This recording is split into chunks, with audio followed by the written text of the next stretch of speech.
All right, let's just jump right in, because if you have a cat, you've definitely asked yourself this question a million times.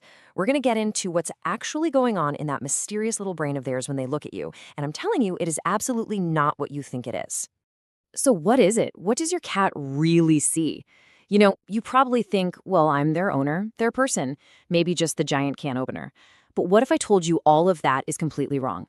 The truth? Get this. Your cat has never, not once, looked at you and thought, there's a human. Nope, not a human. And honestly, what they do see, well, it changes absolutely everything about your relationship. It explains so many of those bizarre little things they do. And here's the crazy part. Most cat owners have no clue about this, so they're missing out on what their cat is trying to tell them every single day. Which brings us to our first big idea here, what we can call the human misconception. And once you get this, it's going to completely reframe every single interaction you have with your cat. And look, this isn't about them being aloof or uncaring. It's actually about something much, much deeper: respect. Okay, so if they don't see a human, then what in the world do they see? Well, it's simple, really. They see you as one of them.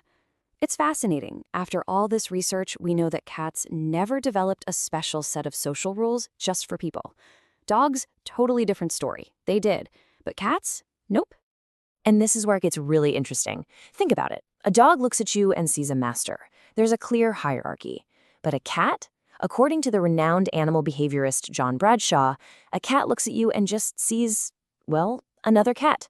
A very, very large, kind of clumsy, hairless cat who's just part of their crew now. And the proof is right there in their everyday behavior. When your cat rubs up against your leg or starts grooming your hand, they're doing the exact same things they do with another cat they like and trust. Seriously, it's one of the biggest compliments you can get. It means you're in. You're part of the colony. Okay, so speaking of weird behaviors, let's tackle the big one, the gift, right? Whether it's a less than alive mouse on your pillow or just their favorite little toy mouse, what is that all about? What are they trying to tell you? So believe it or not, it's not a trophy for you. It's a lesson. You have to remember, they are running on pure ancient instinct.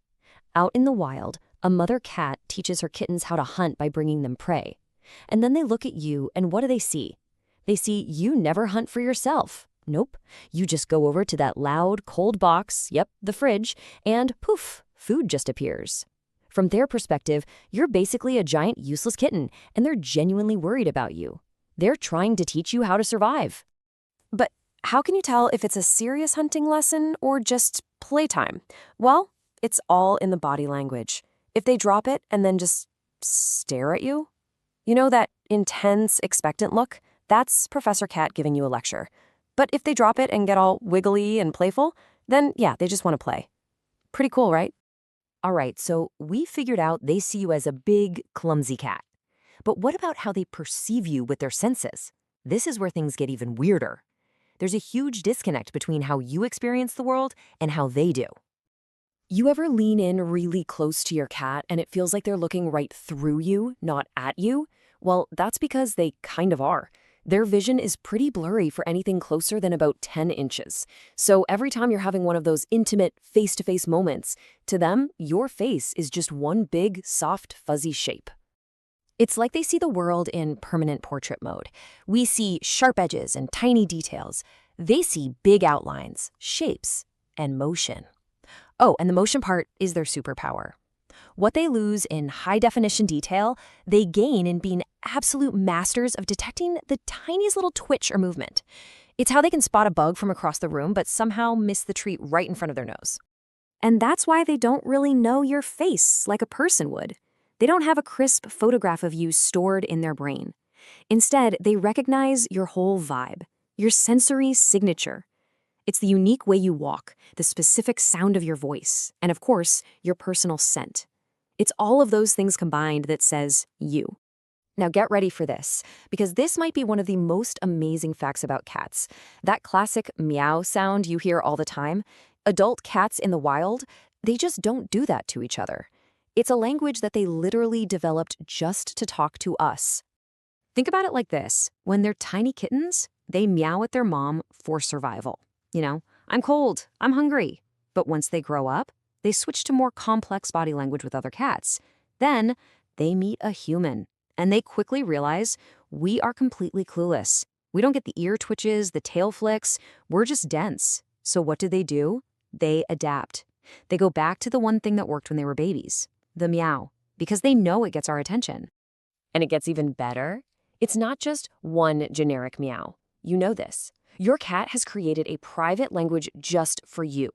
The meow for "my food bowl is empty" is totally different from the meow for "come pet me," which is definitely different from that special 3 a.m. meow that means "the world is ending, wake up." They have literally engineered a vocal toolkit to manage their strange, giant cat companion, you. So, let's recap. They see you as an equal.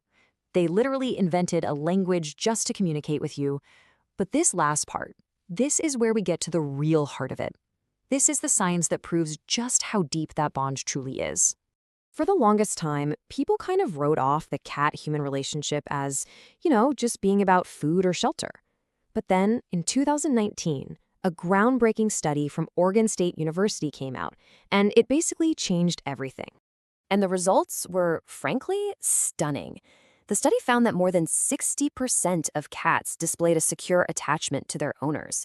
And to put that in perspective, that's a number that's right up there with the attachment levels we see between human babies and their parents. It's huge. So what does secure attachment even mean? Well, it's a term psychologists use to describe the exact same emotional bond that a human baby has with its mother. It means that caregiver is seen as a source of safety, of security. It's that deep, primal feeling of, when you're here, I'm safe. The way they tested this was pretty simple. They'd put a cat in a new room with its owner. Then the owner would leave for just a couple of minutes and come back. And what happened was incredible. When the owners were gone, the cats were noticeably stressed. But the second their person walked back into the room, the securely attached cats would instantly calm down. They'd relax, they'd start exploring. Your presence was the all-clear signal for their entire nervous system. And that brings us to the most powerful conclusion of all. It's so much more than them seeing you as a big, clumsy friend. It's that they see you as their safe space. You are the one presence in their entire world that allows their brain to say, okay, everything is going to be all right. I can relax now. So to your cat, you are not their owner. You are their home. So think about it.